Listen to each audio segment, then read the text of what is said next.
안녕하세요, 임용환입니다. 오늘의 주제는 1587년에 있었던 녹둔도 전투입니다.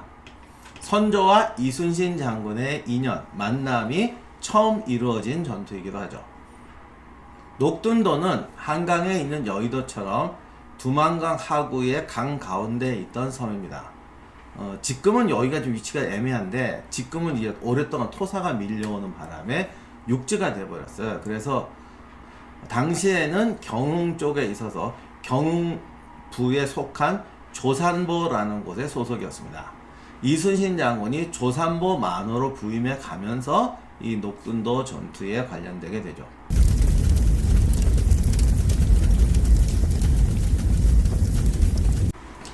이순신 장군이 조산보 만호 시절에는 이제 이곳에 들어가서 경작을 하고 있었어요. 그래서 이순신 장군과 경흥 절도사였던 이경록 장군이란 두 사람이 이 지역의 안전 책임자가 돼서 군대를 거느리고 들어가서 백성들하고 농사를 지으면서 녹둔도에 거주하고 있었습니다. 선조 20년 1587년 9월 1일에 여진족이 녹둔도를 기습합니다.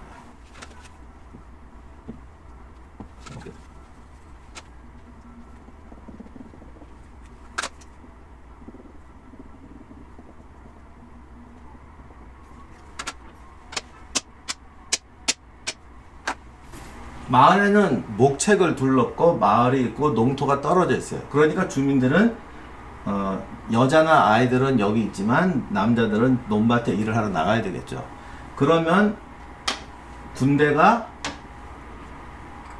경호하기 위해서 주민들을 따라서 논밭으로 가야 되는데, 그러다 보니까 병력이 부족해서 목책을 지킬 병력은 몇 명 안 남게 되었던 겁니다. 여진족들은 이거를 충분히 알고 있었기 때문에 기회를 노렸죠.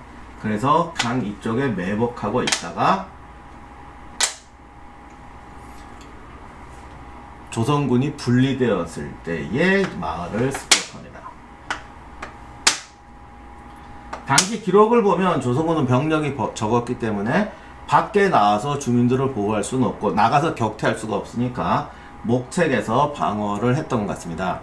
그러자 여진족들은 주민들을 납치할 뿐만 아니라 목책을 아예 함락시킬 목적으로 목책에 공격해 들어오기 시작했습니다. 그래도 여기 조선군이 잘 싸워가지고 그때 역시 이순신 장군도 뭐 직접 쏴서 뭐 추장을 사살했다고도 하고, 그래도 여기 있는 분들은 이게 그래도 조선 최고의 무사 실전 경험도 많아서 그런지 그 여진족들도 보면은 여러 마을에서 왔는데 그 소대장이나 대장쯤 되는 애들은 다 붉은 옷을 입고 있었대요.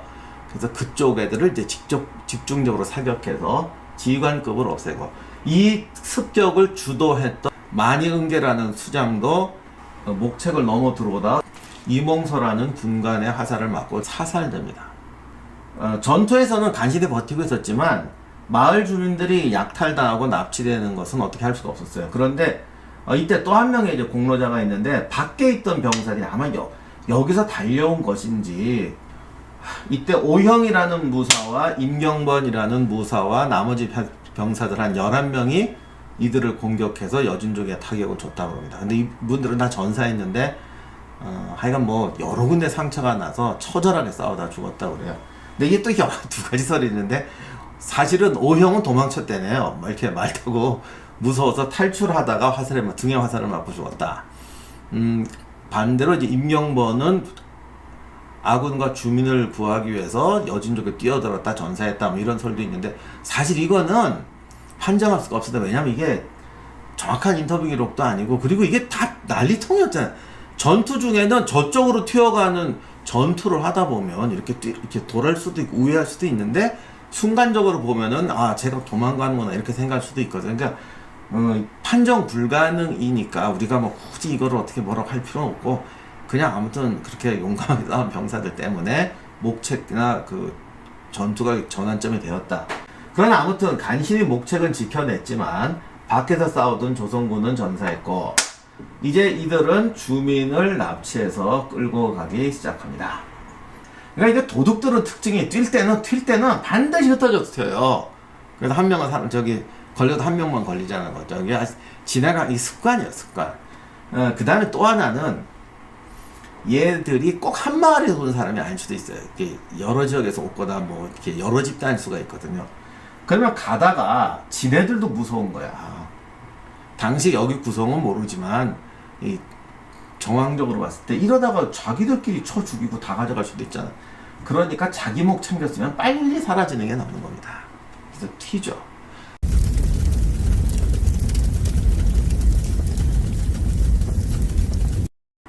조선군은 패전 기습에 당했고 160여 명이 넘는 주민들이 지금 납치가 되고 있습니다. 이때 이수신 장군이 목책에서 싸웠는데 갑자기 쫓아나가서 추격을 합니다. 그래서 아마 50명쯤 되찾아왔다 보니까 세무 한 200명쯤 납치되다가 이제 한 50명쯤 찾아온 것 같아요. 그래서 한 팀을 제거하고 주민 50명을 되찾아서 돌아옵니다. 그나마 이게 컸어요.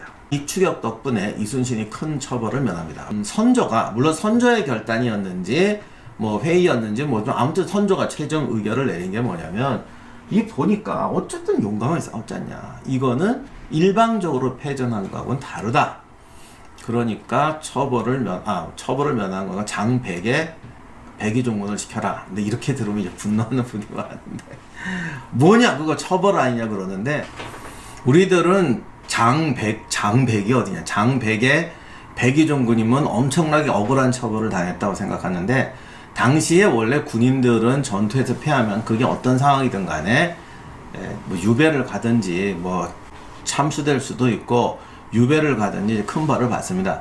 정상을 참작해 주는 경우도 유배용 정도 갔다가 한참 뒤에 복직하거나 그러는데 이수인 장군이 벌써 이때가 나이가 40대였어요. 그러니까 해임되고 유배 가고 하면 이제 타격이 크죠. 그럼 이제 나이 들어 억울하긴 한데 이제 저 나이에 이제 어떻게 하리 이렇게 되게 딱 좋은 상황이었거든요. 그런데 백의종군을 했다는 건 사실은 기회를 준다는 거예요. 그래서 지금 요즘 말로 보직해임이죠. 보직은 해임되지만 그리고 백의종군은 절대로 일병으로 강등되는 게 아닙니다. 보직은 해임하고 하지만 전투에 참여하거나 어떤 고문관 같이 이렇게 역할을 할 수 있게 해주는 거예요. 그래서 바로 빨리 공을 세워서 명예를 회복해라라는 배려이긴 하죠. 그래서 아무튼 선조가 그런 배려를 해줍니다. 그리고 조선도 이런 일을 당했으니까 가만히 있지 않죠. 옛날은 지금하고 달라서 맞으면 친다, 똑같이 갚아준다. 이게 어쨌든 당시에는 그거 당시의 상식이니까.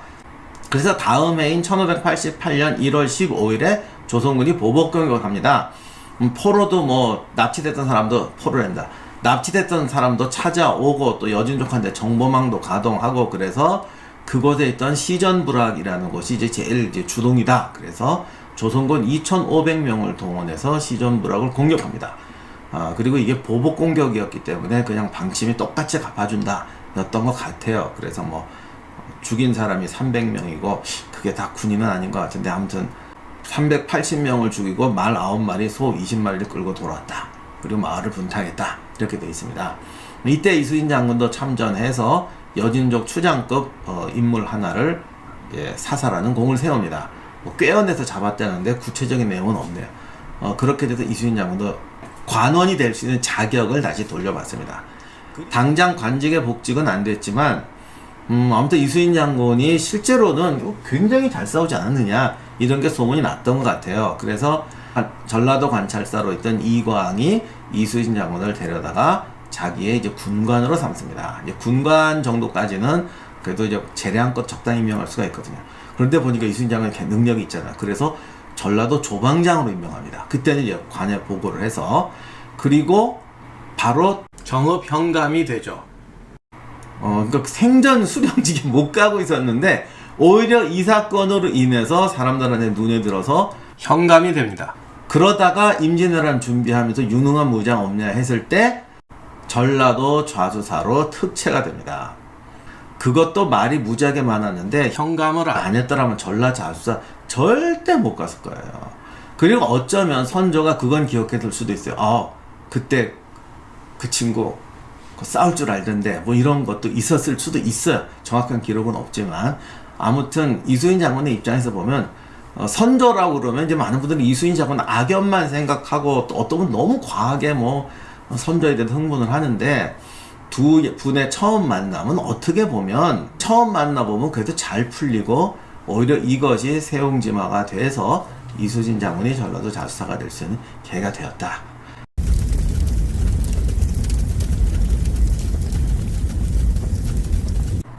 이수진 장군이 아무튼 이 반격을 했는데 어떻게 보면 패전에서 쫓아가서 겨우 50명 찾아왔는데 그게 뭐가 대단하냐라고 생각할 분도 계실 것 같아요. 근데 사실 이런 식으로 적은 병력으로 내가 코너에 몰려있는 상태에서 적의 행동을 무조건 되게 추격 못하거든요. 병력도 적은데 어떻게 추격하다간 매복에 걸릴 수도 있습니다. 그러므로 이때 이걸 추격할 수 있다는 건 그만큼 냉정한 판단력과 평소에 여진적인 어떤 습성에 대한 준비가 되어 있었다는 거죠. 그렇다고 하더라도 정확한 타이밍에 쫓아가서 포착해서 잡아온다는 건 절대 쉬운 일이 아닙니다. 이거는 정말 용기, 책임감, 투철한 군인정신, 직업의식 이런 것이 결부되어야 가능한 겁니다. 그런데 오늘 여기서 특히 중요한 게 용기인데 사실 도망가는 적을 추격하는 게 절대 쉽지 않아요. 그러면 이수진 장군에게서 용기는 그럼 특별한 용감한 분이었다는 게 오늘의 결론이냐? 아니요. 제가 말씀드리고 싶은 건 용기에는 크게 두 가지가 있습니다. 첫째는 절벽에 매달리는 용기입니다. 근데 이게 아무나 절벽에 매달립니까? 솔직히 뭐 등산하는 분은 손가락 하나로도 올라갑니다. 암벽에. 그러니까 힘이 있으니까 그 용기가 생기는 거죠. 아니 턱걸이 하나도 못해. 나 지금 하나도 못해. 나 옛날에 나 2개까지 갖고 저기 바위 1m까지는 올라가 봤는데 지금은 이거 턱걸이 1개도 안 돼요. 그러면 옛날에는 매달려도 지금은 못 매달리는 거죠. 이거는 용기가 아니라 그냥 능력의 문제예요. 그런데 가끔 이런 능력과 무관하게 용감한 사람도 있어요. 그거는 용기가 아니라 무모한 거라고 하죠. 그래서 전쟁터에서 가장 쓸데없는 병사가 무모한 병사라고 해요. 왜? 5분 만에 전사하니까. 장교는 더 나빠요. 다른 병사들까지 죽이게 하니까. 그래서 무모한 용기는 용기가 아니라는 게 아니라 가장 해로운 용기다. 그 다음에 능력이 뒷받침되는 용기는 그냥 용기일 뿐이다. 그러면 정말 전쟁터에서 리더에게 도움이 되는 용기는 뭐냐? 상황에 굴복하지 않는 용기입니다. 근데 상황에 굴복하지 않는다. 이건 뭐 어떤 압력을 받는다. 이게 아니고 예를 들어 내가 의지가 있어요. 훌륭한 장교가 되겠다. 훌륭한 지휘를 해야겠다. 그런데 지금 막 총알이 날라오고 뭐 포탄이 쾅쾅 터지고 뭐 사람이 두 쪽이 나는 겁니다. 내 부하들은 죽어가고 나는 여기서 그래도 기죽지 않고 여기서 적절한 판단을 해야지. 이런 책임감과 군인정신, 의식은 가져올 수 있어요. 그런데 아무리 내가 의지가 충만하고 용기를 가진다고 해도 실제로 뭐가 튀고 날라오고 안 보이고 그런 상황에서 정상적인 판단을 내리겠냐고. 이것을 극복하고 이수진 장군이 추격하듯이 올바른 판단을 행할 수 있는 용기. 그래서 군인정신과 책임감, 리더십 이런 걸 가진다는 것은 이런 상황에 대비해서 본인이 스스로 얼마나 노력하느냐. 그래서 이러한 것은 끊임없는 훈련 속에서 나온다. 결국은 자신을 극복하고 노력하는 자에게 기회가 온다는 말씀입니다. 오늘은 여기까지 하도록 하겠습니다. 감사합니다.